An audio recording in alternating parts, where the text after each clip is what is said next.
Robert Wright is here. His new book is called The Evolution of God, nearly a decade in the making. It offers a new perspective on religion and the Scriptures.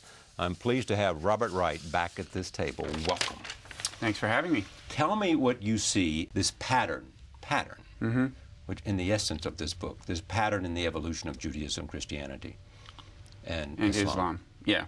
So in the Scriptures of all three Abrahamic religions, the Bible and the Quran, sometimes God is saying, you know, be nice to the unbelievers. In the Quran, he advises Muslims to say, you've got your religion, we've got ours. Other times he's saying, kill the infidels. Yeah. Same in the Bible. Sometimes he's, on the one hand, he's saying, wipe out a city because they don't believe in me. And another time, the Israelites not only suggest peaceful coexistence with the neighboring people who have another God, but actually invoke that God, the foreign God, Chemosh, to validate the relationship. They say, you've got your God, we've got our God, can't we get along? So I wanted to see what the pattern is in terms of explaining those mood fluctuations with an eye to seeing what brings out the best and the worst in religion.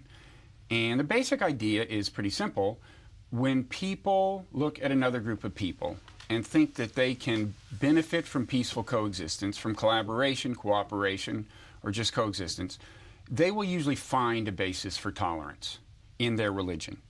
And I think today that's true. People will find the tolerant Scriptures in their Scriptures when it's in their interest to do so. Let me understand that. If you are looking for tolerance, you can find it in the Scriptures. Well, certainly all the Scriptures are now sufficiently ambiguous. That's my point, yeah. Right. So you can find anything you want. Exactly. In whatever the Quran you want. Or the Bible. Yeah, right. And is that, in fact, if you go to Islam, I mean, is there any place in the Quran, yeah, you know, that people are in the radical fundamental edge, such as Al-Qaeda, yeah, that Osama bin Laden can find things that he can say, the Bible speaks to me? On the one hand, he can find a verse that literally says, it says, kill the polytheists wherever you find them. But on the other hand, if you look closely at the context of that verse, then what it says is basically, unless they're on your side in this particular war. And that illustrates kind of Muhammad doing what I'm describing. What I'm saying is that when he saw it being in his interest to ally with people who he didn't care about the religion. They were allies and they would be on his side. If you look at the Quran closely, that's what's going on. Now, he was a warrior, you know, for much of the period that the Quran covers. So there are a lot of belligerent verses in there. Right.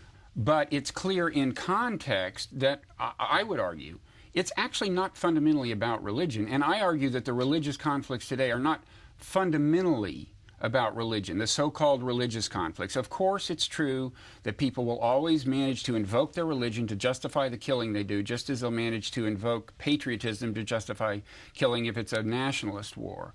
But the argument I make in the book is that in ancient times as now, what brought out the question of whether a religion would be belligerent or tolerant was not some intrinsic, inherent feature of the religion, some eternal character.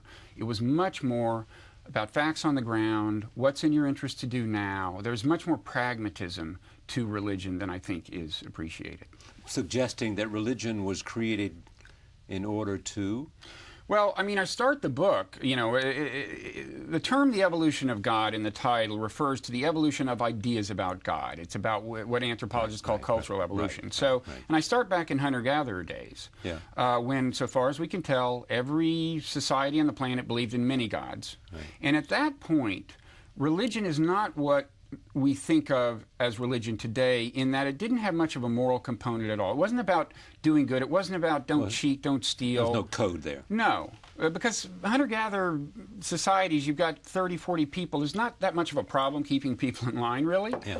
What religion was about was more what science is about today, which is figuring out how the world works, in particular why catastrophes strike or why you have huge successes in war, and then trying to figure out how to increase the number of successes and decrease the number of catastrophes. And the theories they came up with invariably were that, okay, out there are these beings we can't see, and they're remarkably like humans, you know, that if they do something bad to you, it means they're mad at you. You must have done something to offend them. And so that kind of logic is really the main thing that early religion is about. And then, as I show, as time goes on and society gets more complex and you get cities and states, religion changes and the character of God changes, and it becomes more about morality and good, and eventually you get gods that people think of as embodying pure good, but that takes a long time. And when did that happen? You start seeing that before the God of Israel. I mean, one theme in the book is that there's more continuity between pre-Israelite religion and Israelite religion and Abrahamic religion generally, Christianity, Islam, and so on. There's more continuity than is acknowledged in the Abrahamic religion. I mean, everyone wants to say their religion is special, you know. We had this revelation and then everything changed. But I try to show that it's an evolutionary path, and you do see gods that are very much about goodness and embodying goodness before Israelite religion in Egypt and Mesopotamia. Does this book have some place between sort of pro-faith and atheist literature? Well, I guess. I mean, Believers and non-believers. Yeah, I mean, on the one hand, I don't subscribe to any claims of special revelation, so I'm not, you know, a Christian, a Muslim, or a Jew. But I wouldn't call myself an atheist. And I should say I tell the story from the point of view of someone outside of the faith that's not assuming any divine truth here and is explaining things in terms of facts on the ground. But I actually also argue in the book, and I believe that there is evidence of some larger purpose unfolding on the planet through the workings of nature. So that doesn't necessarily imply an interventionist God at all, or the kind of God that these people believe in. And I don't know if I'm right in this kind of directionality in, for example, human history, the kind of moral direction that I demonstrate in human history, or try to demonstrate. If that signifies some larger purpose unfolding, I can't tell you anything with great confidence about what's behind it. But there is nature has purpose. I think so. Nature has and I purpose. think more than scientists realize, saying that is not incompatible with science. And it doesn't mean there are spooky forces out there. Yeah, exactly. It can be that a strictly materialist physical system abiding by the laws of nature was set in motion for some purpose. I mean, just as we think of a car as having a purpose, it was designed to do something, but we don't think there's anything spooky about it. It's just a machine. Yeah. But then who set it in motion? Well, I don't know, and I wouldn't say it's necessarily a who. Could be an intelligent being. But, you know, we have in science examples of things that are purposive but not set in motion by an intelligence, and that's like you and me. I mean, animals have goals and purpose, right? I mean, they pursue goals, but they're designed by a process, natural selection, not by an intelligent being. Could be that there's a God behind it, but I just don't know. And if you don't know, that means what? Well, I mean, in my case, you know, people are different in terms of what gives them spiritual sustenance. I mean, what would be great is if I could believe there's a God, and, you know, if I'm good, I'll go to heaven, and although it has a downside, thinking that you have to be good to go to heaven, I guess. But anyway, that would be the best. That would be my favorite. But in the absence of that, people are different in terms of what does give them spiritual sustenance. You know, some people like to say, well, we're made of the same stuff as stars, and that really makes me feel good. Well, that doesn't actually do much for me, but it actually does help me to think that there is a purpose unfolding whose direction you can discern, and it has a moral dimension. I mean, I'll tell you where I think we are in history. I think, and this gets back to, we've been here before in religion, in the history of religion, as I try to show in the book. The social system is now a global one, okay? And social systems are fragile. They can collapse or they can cohere. And I would say that the coherence of this social system depends on moral progress. That is to say, depends on people getting better at putting themselves in the shoes of people halfway around the world, appreciating their perspective, okay, and so on.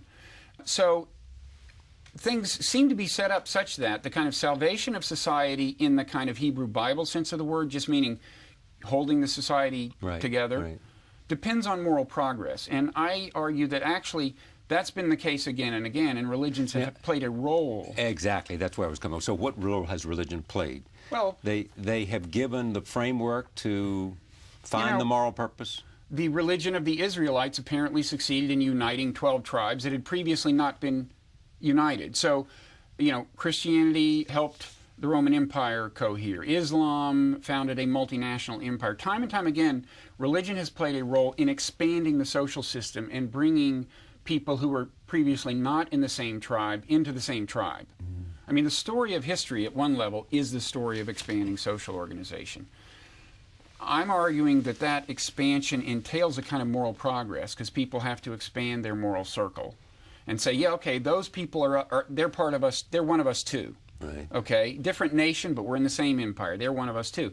And I'm saying that the world is at a point where we're all going to have to get better at saying that about everyone in the world, and just that traditionally religions have played a role in expanding this kind of moral imagination. And I try to show that Christianity, Islam, and Judaism are all capable of playing that. They've done it before. They've adapted their doctrines. And do they play it the same way? Not that they teach the same thing, but in a sense their impact is the same. The consequence of them being there, whether it is Islamic or Christian or Judaic. Yeah. Well, I'd say what they have in common is this kind of pragmatism, that when they... You can find what you want. They will find what's necessary in their doctrine to hold the social system together. That's what they have in common. Now, there are differences of circumstance that give them different emphases. For example, in individual salvation, the idea that, you personally can go to heaven, and that's largely what the religion is about, is very big in Christianity and Islam, and much less so in Judaism. In Judaism, the term salvation in the Hebrew Bible is usually talking about the social system. Do you think people would be different if they did not think that there was, for lack of a better word, merit in doing good? I mean, it used to be thought in the 19th century, there were people who were like, well, I don't believe in God, but if we tell everybody, if we tell everybody there's no God, society will fall apart. Right. It's interesting that now, among these so-called new atheists, Christopher Hitchens, it's almost the opposite claim, which is that religion is the source of all evil, far from holding society together. Which I think is false and is dangerously false, to think that all the problems in the Middle East derive from just religious fervor as opposed to actual problems on the ground that we can work out. Right. But it's interesting that it's just flipped. I think it's largely a post-9/11 thing. I think between radical Islam and kind of Christian fundamentalism in America, certain people who dislike both of those things, and there are things I find to dislike in both of them, I have to say, have kind of generalized and said that, well, religion in general is the source of the problem. And one point in my book is that no, religion has very often played a very constructive role, and it still can. The question you're asking is, will society fall apart without it, is a question we don't know the answer to yet. Take a look at Christianity and Islam. If you look at Muhammad and you look at Jesus, what do they share? And how are they different? I think more than people realize, because I argue in the book that the Jesus of the Gospels is misleading, and that the real Jesus was less about universal love. I think that doctrine comes much more from the Apostle Paul, and I think that Jesus was more an old-fashioned fire and brimstone... Social activist? The opposite. This is one common interpretation of him now, is the kind of left-wing revisionism that, well, the stuff that's true is all the stuff about, feeding the poor. And he may have been big on feeding the poor. Yeah. That's possible. But he was, in essence, you were going to say? I think he was an apocalyptic preacher, fire and brimstone. If you want, Judgment Day is coming. And, I mean, that part is clear in the Gospels. But I think that was much more the core of his message, and I think he was a Jewish apocalyptic preacher. He was talking to fellow Israelites. I don't think he was interested in spreading the gospel to the nations. I think he was a local apocalyptic preacher with some fiery rhetoric, and that's what Muhammad was in the days when he was a street preacher in Mecca. Now, unlike Jesus, Muhammad actually acquires power before he gets killed. Right. His movement, unlike Jesus's, actually succeeds in getting power before anyone kills him. So then you see a second Muhammad in Medina, who becomes a statesman and a warrior, and all of that part of the Quran stands in stark contrast with the Jesus, even the Jesus that I think really existed, just because Jesus remained a street preacher.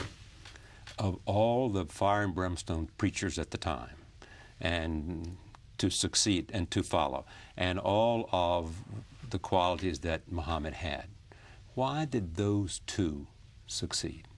Jesus and Muhammad? Yes. Well, they succeeded in different ways. I mean, Jesus himself, his followers, I'm sure when he was crucified, did not think they had succeeded. That was not their plan. I mean, messiahs were thought of as people who saved you in a conventional, the way a political leader would. The Messiah was going to save all of Israel as a leader, and so he didn't succeed by the expectations that probably prevailed during his life. Now, the memory of him became a religion that succeeded, I think, by changing a lot after his death. But I think that's more of a tribute to the Apostle Paul and to how fertile the Roman Empire was, how ready it was for a multinational religious movement. And I think Christianity was designed to be a successful multinational movement, designed largely by Paul. And I think that's where the doctrine of a love that crosses ethnic and national bounds comes in. So without Paul... I think it'll all be... Wait, finish. If without Paul... Well, it might be very different. There were different forms of Christianity, and some were more like Paul's than others. I think any Christianity that succeeded would have had to be pretty much like Paul's in the sense of emphasizing a brotherhood that crosses national bounds. So Jesus would not have succeeded without He would have Paul. had to adapt his message, but people are adaptable. I mean, Yeah. Muhammad changed a lot in his career. Well, then why did Muhammad succeed? I mean, why is it today these two huge faiths I think, first of all, both stand of them, where they are because both of them fell on fertile ground. Muhammad, there was a need for them where they existed. Well, Muhammad was on the periphery of two empires, both of which were kind of in a state of decay. Right. And the movement, which actually spread largely after his death. I mean, he did acquire power and did start expanding, but it only became an empire after his death. Largely kind of took over the instruments of empire from those empires. But I think Muhammad himself got to where he got before he died by being a very crafty and pragmatic leader, much more pragmatic than people realize. They think of Muhammad, the stereotype is this, fervent religious guy. The stereotype on the right wing of America would be, religious wacko probably. But if you actually read the Quran, I think you see a very pragmatic person who's willing to amend doctrines as necessary to expand his coalition, to keep it going together. So, to keep it going. When he thinks that he can bring Christians and Jews on board, you see the Quran saying things like Jesus is the Spirit of God, Jesus is the Word of God, right out of the Bible. The Hebrews are the chosen people by God. All of this is in the Quran, and that comes at a time when Muhammad still thinks he can bring the Christians and Jews on board in a common faith or common political movement, depending on how you want to look at it. And then there's much less flattering stuff after the mission seems to have failed. But Muhammad was more of a political leader than Jesus was. Yes, he succeeded as a political leader in a way that Jesus didn't. Right. And he was more of politics than Jesus. And very adaptable, and I think in his religious doctrine in order to be a successful political leader. Are we at a moment in religious evolution? I think so. And that moment is? The moment is either religions take what they've always been good at, which is holding the social system together, and adapt to a time when the social system is the whole world, which will mean probably changing some of their doctrines and certainly moderating some of the more radical elements in them, or the whole system may fail. I mean, actual chaos.